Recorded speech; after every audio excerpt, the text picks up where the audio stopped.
찬송가 270장 편찮은 주님의 사랑과 찬양 드리겠습니다.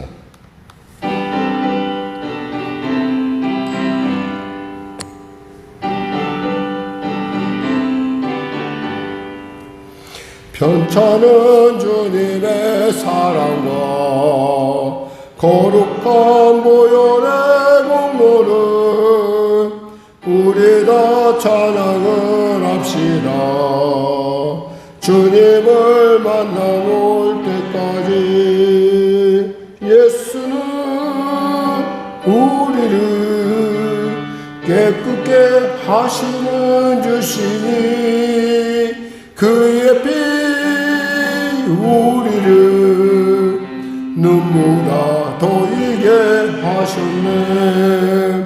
우리를 깨끗게 안티는 무궁한 생명의 물이세. 생명의 구원을 받은 자 하나님 찬양을 합시다. 예수는 우리를 깨끗게 하시는 주시니 그의 피 우리를 눈보다 더이게 하셨네. 주님의 거룩한 보혈은 날마다 입으로 간증해 담대히 싸우며 나가세. 천국에 들어갈 때까지 예수는 우리를 깨끗게 하시는 주시니 그의 피 우리를 눈보다 더이게 하셨네. 십자가 단단히 붙잡고 날마다 이기며 나가세. 머리에 면류관 쓰고서 주 앞에 찬양할 때까지 예수는 우리를 깨끗게 하시는 주시니 그의 피 우리를 눈보다 더이게 하셨네. 아멘. 오늘도 은혜 받는 시간 되겠어. 우리 거룩한 주님 세우자 간절히 기도하시고 오늘 주여 내 심령을, 내 몸을, 내 생각을, 내 영을 만져달라고 우리 간절히 기도하겠습니다. 우리 주님의 세우자 기도하겠습니다.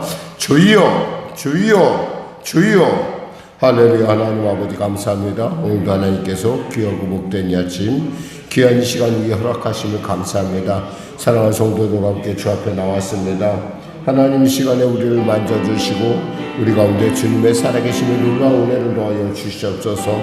한 사람도 거저갔다 거저가지 않게 하시고 주님의 성령으로 말미암아 그 놀라운 예수의 충만으로 말미암아 하나님 충만으로 말미암아 빛이 마음의 어둠이 물론 같은 놀라운 기적의 역사, 응답의 역사 허락하소서. 우리의 아버지 부정적인 생각들이 사라지게 하시고 생명의 생각, 은혜의 생각, 하나님의 기뻐하심에 놀라운 그 하나님의 마음속으로 들어갈 수 있도록 도와주시옵소서. 병든 자 치료하소서. 문제가 이제 해결하시고 눌린 자 자유케 하시고 길을 잃은 자 길을 발견한 복된 시간 되게 하소서.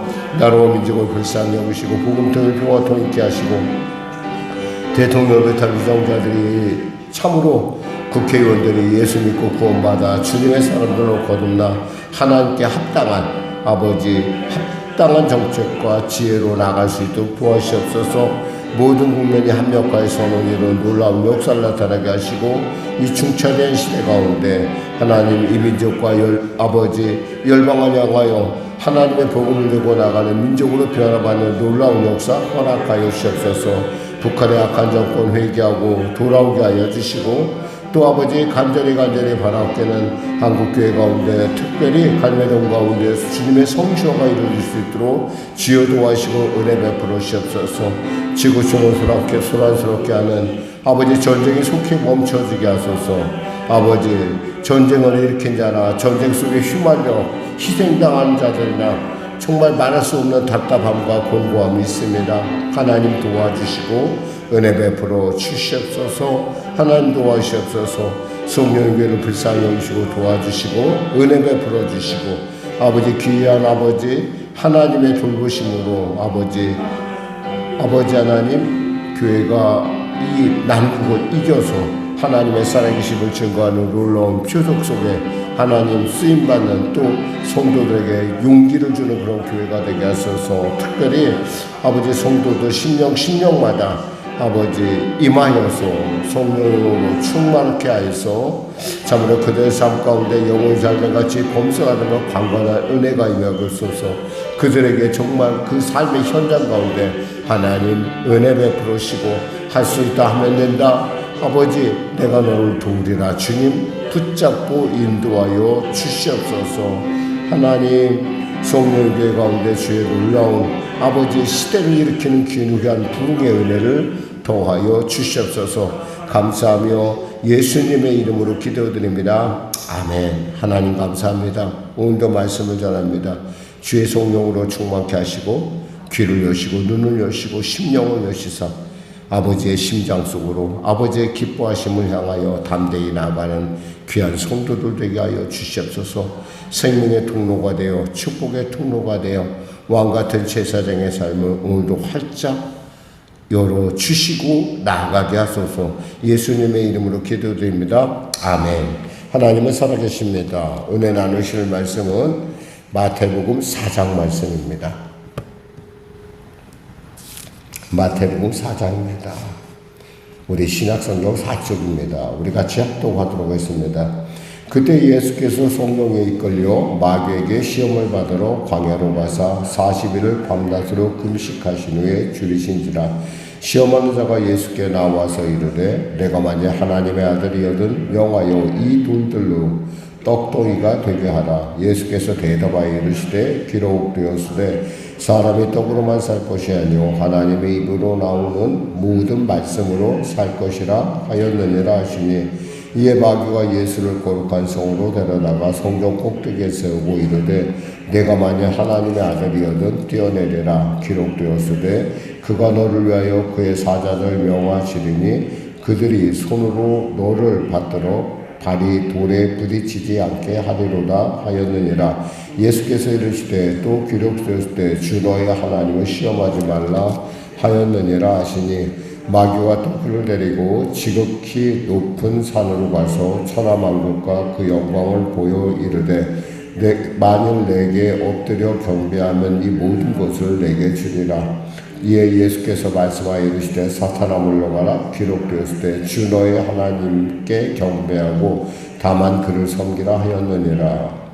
이에 마귀는 예수를 떠나고 천사들이 나와서 수종드니라. 예수께서 요한이 잡혔음을 들으시고 갈릴리로 물러가셨다가 나사렛을 떠나 스불론과 납달리 지경 해변에 있는 가버나움에 가서 사시니 이는 선지자 이사야를 통하여 하신 말씀을 이루려 하시니라. 일러스되 스불론 땅과 납달리 땅과 요단강 저편 해변길과 이방인의 갈릴리여 흑암에 앉은 백성이 큰 빛을 보았고 사망의 땅과 그늘에 앉은 자들에게 빛이 비치었도다 하였느니라. 이때부터 예수께서 비로소 전파하여 이르시되 회개하라 천국이 가까이 왔느니라 하시더라. 갈릴리 해변에 나이시다가 두 형제 곧 베드로라는 시몬과 그의 형제 안드레가 바다에 그물 던지는 것을 보시니 그들은 오므라. 말씀하시되 나를 따라오너라. 내가 너희를 사람을 낳는 어부가 되게 하리라 하시니 곧 그들이 곧 그물을 버려두고 예수를 따르니라. 거기서 더 가시다가 다른 두 형제 곧 세베대의 아들 야고보와 그의 형제 요한이 그의 아버지 세베대와 함께 배에서 금을 깁는 것을 보시고 부르시니 그들이 곧 배와 아버지를 버려두고 예수를 따르니라. 예수께서 온 갈릴리를 두루다니사 그들의 회당에서 가르치시며 천국 복음을 전파하시며 백성의 모든 병과 모든 약한 것을 고치시니 그의 소문이 온 수리아에 퍼진지라. 사람들이 모든 앓는 자 곧 각종 병에 걸려서 고통당하는 자 귀신 들린 자, 간질하는 자, 중풍병자들을 데려오니 그들을 고치시더라. 갈릴리와 데가볼리와 예루살렘과 유대와 요단강 저 건너편에서 수많은 무리가 따르니라. 아멘. 오늘 이제 우리가 지난주에 그 말씀 나눴었죠. 그 토요일 말씀 나누면서 세대 침례 요한에 대한 얘기를 나눴습니다. 이제 예수님께서 그 침례 요한으로부터 세례를 받으셨죠. 침례를 받으셨는데 그 침례를 받으시고 나서 이제 공생애가 이제 주님 이제 공생애 본격적으로 들어가시게 됩니다. 그때 주님께서 성령에 이끄셨다고 되어 있어요. 성령에 이끌었다는 것은 뭐예요? 하나님의 그 허락하심이 있었다는 것이죠. 그러니까 사실 하나님이신 성자 하나님이신 예수님께서 마귀의 시험을 받는다는 것 자체가 사실은 이게 어불성설이에요. 근데 하나님께서 그에게 허락하심을 통해서 이분이 어떤 분이시라는 걸 밝히냐면 바로 이 시험을 통해서 밝히는 것, 옛 아담과 새로운 아담이라고 하는 다시 하나님 안에서 영적 재창조의 놀라운 일들을 우리에게 보여주고 있습니다. 이 시험들을 가만히 보고 있으면은 이 내적인 어떤 그 영적인 부분에 있어서 굉장히 유사한 걸 볼 수 있어요. 그 사탄이 와서 얘기하죠. 야, 네가 그거 먹으면 하나님과 같이 될 거야. 그러니까 좀 이게 하와가 보니까 정말 갑자기 평소에는 그저 아무것도 아니었어요. 근데 갑자기 그렇게 말을 듣고 꼬임에 빠지기 시작하자, 마음을 빼앗기 시작하자 그것이 포함직하고 먹음직했다는 것이죠. 이 시험은 보면은 제일 먼저 먹는 것부터 옵니다. 이 먹는 거. 그러니까 40일 굶주리셨으니까 당연히 배가 고프시겠죠. 사람이 굶주리면요, 정말 굉장히 예민해지고 또 먹는 거에 대해서 굉장히 아주 눈이 밝아집니다. 그런 것처럼 그 40일 금식하신 뒤에 줄이실 때에 딱 그때 나타나서 이렇게 시험하죠. 뭐냐면 내가 만약 하나님의 아들이어든 명하여 이 돌들로 떡덩이가 되게 하라. 사실 하나님의 아들이신 이 독생자한테 하나님의 아들이어든 이 말 자체가 말이 안 돼요. 근데 우리는 가끔 이런 시험을 당할 때가 있어요. 우리가 네가 예수 믿는 사람이라면 이런 얘기. 네가 기도하면 될 거 아니야. 그거 너 뛰어내리면 하나님께 받아주시겠지라는 그런. 사실 우리는 그러한 거에 대해서 스스로 생각할 때 가끔 그거에 대해서 우리가 하나님의 자녀라는 건 알지만 그거에 대해서 믿음이 없이 그거에 우리가 같이 부활해동할 때가 있어요. 근데 분명히 알아야 돼요. 우리가 그 부활해동하는 순간에 우리는 사탄의 편에 서는 거나 마찬가지라는 거죠. 그러니까 물론 사람들 생각할 때 그러죠. 아니 제가 뭐 유혹에 빠진 것이지 뭐 사탄의 편에 제가 그렇게 서려고 하겠습니까? 하지만 여기서 사탄이 요구하는 것은 뭐예요? 네가 하나님이 되라는 거야. 하나님이 돼봐. 네가 하나님이 돼봐. 그러니까 그런 유혹 속에서 지금 이 시험을 했었을 때 예수님은 무엇으로 물리치냐면 하나님의 말씀으로 물리친다는 거예요. 여기서 보니까 하나님의 말씀, 신명기 말씀으로 물리치시죠. 신명기 8장 3절에서 사람이 떡으로만 살 것이 아니요 하나님의 입으로 나오는 모든 말씀으로 살 것이니라 하였느니라. 여기서 주님 분명히 인간이란 말을 안 써요. 우리는 정말, 저는 이 교회에서는 사람들이 이렇게 우리끼리 얘기할 때는 인간이란 말을 쓰지만 사실 하나님 앞에 우리의 어떤 정체성을 얘기할 때는 꼭 사람이란 말을 썼으면 좋겠어요. 왜냐하면 우리 창세기에 보면 하나님께서 사람이라 지으시고 그 사람을 복 있는 존재로 사람을 지으셨다고 하면서 이름 준 것이 이름이 사람이란 말이에요. 사람. 근데 우리는 가끔 인간적으로 신학자들도 그런 얘기 쓰는 거 보면 제가 참 너무 마음이 아플 때가 있어요. 왜냐하면 우리 존재 자체를 처음부터 부정하고 들어가는 거예요. 우리는 사람이란 말을 쓰면서 우리는 뭐예요? 복 있는 존재. 우리는 그래서 하나님께서 복 있는 사람이라 했고, 복 있는 사람은, 그리고 여기서 우리가 이제 그 5장에서 나왔지만 산상수훈에서 보면 하나님께서 뭐라고 처음에 하셨냐면 심령이 가난한 자는 복이 있나니 그래요. 복이 있을 것이라는 것은 복이 있나니에요. 우리 존재 자체가 복덕이라는 사실을 우리는 알아야 돼요. 여러분 스스로 생각할 때, 나 같은 사람이 내가 무슨 복이냐, 내가 뭐 인생이. 아무리 여러분 스스로가 그렇게 생각해도 하나님은 여러분을 보시면서 복덩이라고 부르는 거예요. 사람이란 부르심 하나님께서 사람이 떡으로만 살 거죠. 이 사람이란 말 안에 이 모든 것들이 이미 그 안에 들어있어요. 사람이란 뭐요? 그 육적인 것도 있지만 영적인 부분도 같이 두 가지를 갖고 있으니까 이 사람은 그저 떡으로만 사는 사람이 아니라는 거예요. 떡으로만 산다는 거. 밥으로 우리가 그렇게 밥을 매일같이 먹는데 결국 우리가 어떻게 돼요? 죽잖아요. 그러니까 그 죽을 것을 먹기 위해서 사는 존재가 아니라 너희들은 뭐야? 하나님의 나라 영원한 생명을 향해 나아가는 생명의 존재라는 사실을 지금 말씀하고 있는 거예요. 하나님의 입으로 나오는 모든 말씀, 하나님의 입으로 나오는 말씀이 우리 영의 생명이 된다는 거죠. 그러니까 우리는 말씀 속에 걸어간다는 것은 뭐냐면 내가 생명 속으로 걸어가는 것이고 내가 생명 속에 걸어갈 때 사람들은 그 안에서 저 사람은 살아있구나 느끼는 거예요. 그 사람이 그 사람이 설사 겉으로 표현 안 하더라도 그 사람의 영은 아는 거예요. 여러분 한 사람 한 사람이 그냥 그저 그런 존재 같지만 사실은 여러분은 하나님의 말씀 속에서 생명을 전하는 축복의 통로이자 생명의 통로로서 늘 언제나 세상 가운데 나가고 있다는 사실을 기억해야 돼. 그래서 저는 가능하면 우리 성도들 인간적으로 이런 말을 좀 안 썼으면 좋겠어요. 우리는 복이는 존재이지만 사람됨, 예를 들면 인간됨 얘기하면 사람됨 이렇게 쓰는 게 더 오히려 우리에게 우리의 정체성을 분명하게 밝히는 것이라고 생각합니다. 그러자 이제 마귀는 그걸로 안 되니까 이제 성전 꼭대기를 세우죠. 이 성전 아마 헤롯의 성전이었을 것으로 여겨지고 높이는 한 50m 정도. 아마 우리 교회보다 조금 높을 것 같아요. 그러니까 조금 높은 데서 한 5층 높이 좀 나오니까 우리 교회 지금 아마 저 옥상층 올라가면 될 것 같은데 그 정도에서 떨어지는 걸 이제 저기 합니다. 그래서 뭐라고 하냐면 이렇게 얘기를 해요. 그냥 말하는 게 아니라 6절에 보니까 그가 너를 위하여 그의 사자들을 명하시리니 그들의 손으로 너를 받들어 발에 돌이 부딪히지 않게 하리로다. 우리 가끔 주위 사람들에게 있잖아요. 이렇게 유혹을 당할 때 보면 하나님의 말씀을 인용해서 그럴듯하게. 그러니까 우리에게 이렇게 다가오는 거예요. 네가 기도했잖아. 네가 그렇지. 네가 그래도 목사잖아. 네가 그래도 집사잖아. 네가 아무개지 성도잖아. 그러면 하나님께서 너의 기도를 들어주실 거야. 그러니까 너 한번 해봐. 여러분 기도에 있어서 중요한 것은 늘 여러분에게 말씀드렸지만 늘 기도에서 중요한 것은 내가 하나님 편에 서는 것이지 하나님이 내 편에 되게 해달라고 하는 그런 기도는 우리가 이미 그 수준은 벗어나야 된다는 거예요. 우리는 보통 기도하면은 내 소원을 이루는데 집중을 합니다. 그러나 과연 하나님이 나를 향한 소원은 무엇일까 한번 생각해 보라는 거죠. 하나님께 내가 무엇을 원하실까?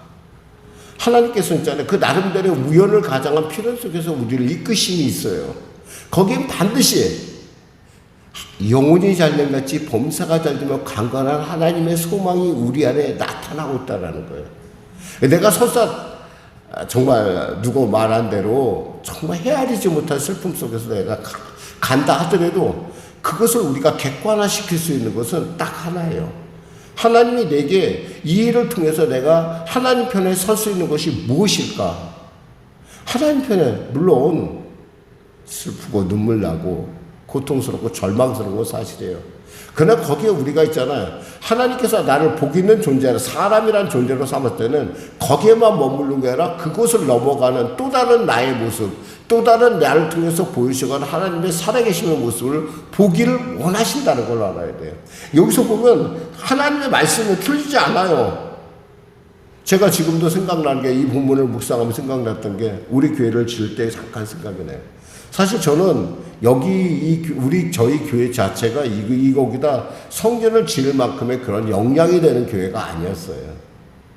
근데 왜 그것을 그런 얘기를 하면서 그때를 곰곰이 생각해 보면 그때 사람들 중에는 이거 조그맣게 시작하고 조그맣게 지어라. 그래서 천천히 해라는 분도 있고 어떤 사람은 한 번 지으니까 한 번 지을 때 그렇게 해라. 근데 사실 건축이라는 어떤 그 관점에서 보면은 이게 쬐끔 짓는 것이 이게 생각보다 그렇게 현실적으로 그리고 어떤 그 전체적인 어떤 비용적 측면을 볼 때는 좀 어려워요. 그렇다고 해서 또 무작정 짓기에는 참 어려운, 그러니까 도저히 따라가지를 못하는 그런 부분도 있어요. 그때 저의 소위 가까이 있는 사람들 중에 있어요. 야, 저봐. 하나님께서 네가 기도했는데 그거 안 되겠냐. 생각해봐라. 야, 다른 교회 다 떠났는데 너 하나만 남았는데 그 당시 다른 교회들은 다 이미 정리하고 다 팔고 그리고 나간 상태였어요. 그러니까 다 나간 상태인데 저만 온 곳이 남았는데, 그래서 저는 사실은 뭐 여러 가지 많은 기회가 있었음에도 불구하고 제가 이곳을 택했고 이곳에 가는 어떤 그런 부분이 있는데, 그때 보니까 지금 생각해보면 그래요. 그래, 하나님께서 너 지켜줄 거 아니야. 하나님께서 너 도우실 거야. 사실 그 말이 옳기도 했지만 그 말을 따라서 갔던 나는 엄청나게 많이 제 자신에게 굉장히 많은 신앙의 어려움들을 겪을 수밖에 없었어요. 왜냐하면 분명히 이것이 안 되는 일이라는 걸 제가 알고 있었거든요. 안 되는 일이라는 걸 저는 아는데, 그래, 그래도 이것은 아니다. 하나님의 자존심을 세우자는 그런 어떤 제 안에 있는 어떤 그런 부분을 건드리는 말이었어요. 근데 여기서 그 말이에요. 네가 하나님의 아들이잖아. 그럼 네가 떠내려면 하나님 받으실 거야. 과거에 삼각산 이야기했죠. 삼각산에 올라가서 기도하는데 비가 많이 왔어요. 물이 꽉 찼어요. 그럼 가지 말아야지. 거기를 베드로로 걸었으니까 나도 걸어? 아마 그 속에서 그랬게, 야, 베드로로 걸었어. 너도 걸을 수 있어. 라고 얘기했을 거예요. 발을 내든 순간 어떻게 됐어요? 죽었잖아요. 그러니까 우리는 이것을 잘 분별해야 돼요. 이게 정말 분별하지 않으면은 여러분 뒤에서 많은 사람들이 여러분을 부추겨요. 마치 사탄처럼 부추겨요. 야, 하나님이 너 받아줄 거야. 너 하나님의 사람 아니야. 너 하나님을 정말 경외하잖아. 근데 여러분, 정말 하나님이 나를 그렇게 인정하신지 안 하신지는 그것은 우리 스스로가 정말 하나님 앞에 엎드려 진지하게 기도해 봐야 돼요. 그리고 말씀을 붙들어야 돼요. 하나님 편에 내가 서 있는가? 하나님, 혹시 내가 하나님 내 편이 되어주세요 하고 있는 것은 아닌가?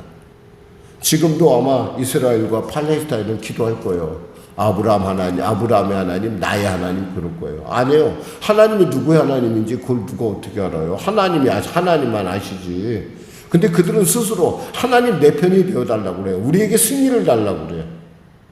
하나님이 승리를 주시는 편은 하나님 편에 서는 자예요. 꼭 기억하세요, 여러분. 하나님 편에 서세요. 여러분 스스로가 결단하세요. 하나님 편에 나는 서리라. 내가 무슨 일을 나는 하나님 편에 서리라. 하나님 편에 서면 어떤 역사가 나타나요? 하나님의 승리가 내 승리가 되는 거야. 하나님의 생명이 내 생명이 되는 거야.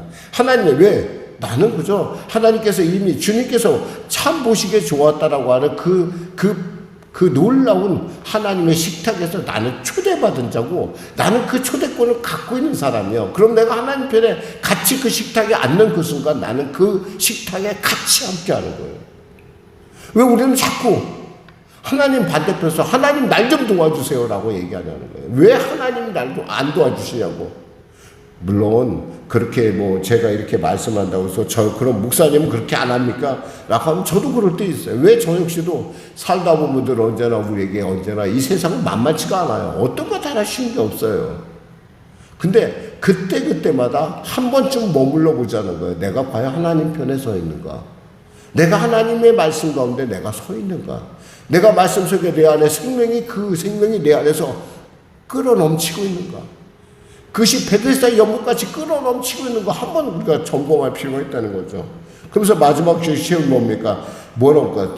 천하만국 가서 8절에 보니까 마귀와 또 그를 데리고 지극히 높은 산으로 가서 천하만국과 그 영광을 보여주며 그랬어요.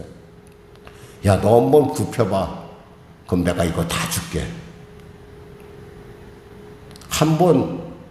이 한 번이요, 나중에 일상이 되어버려요. 저는 저희 아이들을 갖다 사실은 이제 세상에 보내면서 늘 언제나 학년이 올라가면 갈수록 참 고민을 많이 했어요. 왜냐하면 이 아이들이 대학에 들어가고 직장에 들어가고 제일 먼저 만든 게 세상 속에서, 야, 너 술 한잔 해봐. 담배 한번 펴봐. 라고 하는 그런 유혹을 받을 수밖에 없어요. 근데 그 한 번에 그 한 번, 딱 그 한 번이 결국 나중에는 그로 하여금 거기에 올무에 사로잡히게 하는 일들이 있다는 걸 너무 내 스스로가 세상에 살 때 깨달았기 때문에, 그것을 알았기 때문에 참 우리 스스로가 정말 이 말씀 속에 산다는 거, 하나님 편에 선다는 걸 얼마나 중요한 것인지 한번 생각해 봅니다. 그래서 비로소 주님께서, 예수님께서 드디어 회개하라, 천국이 가까이 왔다라고 선포하기 전 공생애가 시작되는 거죠. 특별히 우리가 알아야 될 것은 하나님의 사역안에는 뭐가 나타나냐. 여기서 보니까 가르치심이 있고 23절에 예수께서 온 갈릴리를 두루다니사 그들의 외상에서 가르치시며 천국 복음을 전파하시며 백성 중에 모든 병과 약한 것을 고치시니 그랬어요. 저는 우리 순복음이 가장 참 자랑스럽게 생각하는 부분이 뭐냐면 이 고친다는 것에 대해서 우리는 두려워하지 않아요. 우리는 예수의 이름으로 선포해요. 왜? 주님이 하시니까. 당연히 주의 종으로서 해야 될 일은 하나님의 나라가 가까이 왔다는 걸 선포해야 되고, 그 하나님의 나라는 그냥 오는 것이 아니라 살아있는 증거로 나타나는 거예요.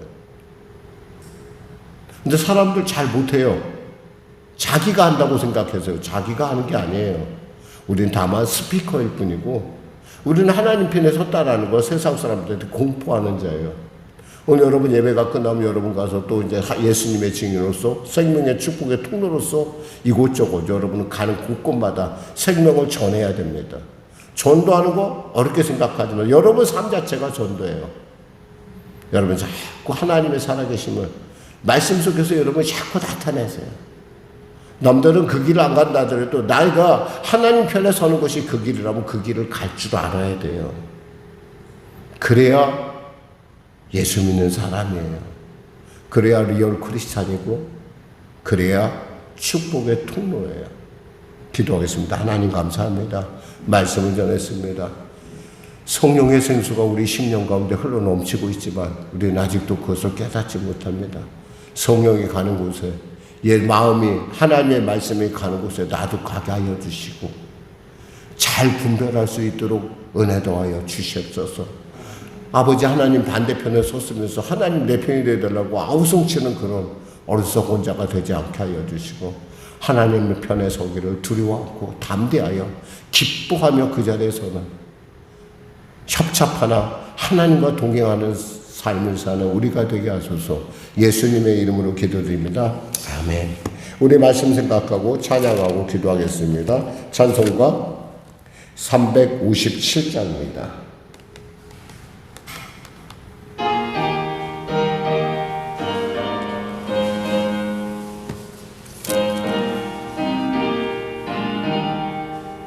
주 믿는 사람 일어나 다 힘을 합하여 이 세상 모든 마귀를 다 초소멸하세.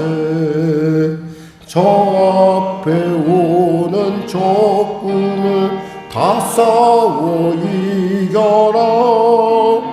주 예수 믿는 힘으로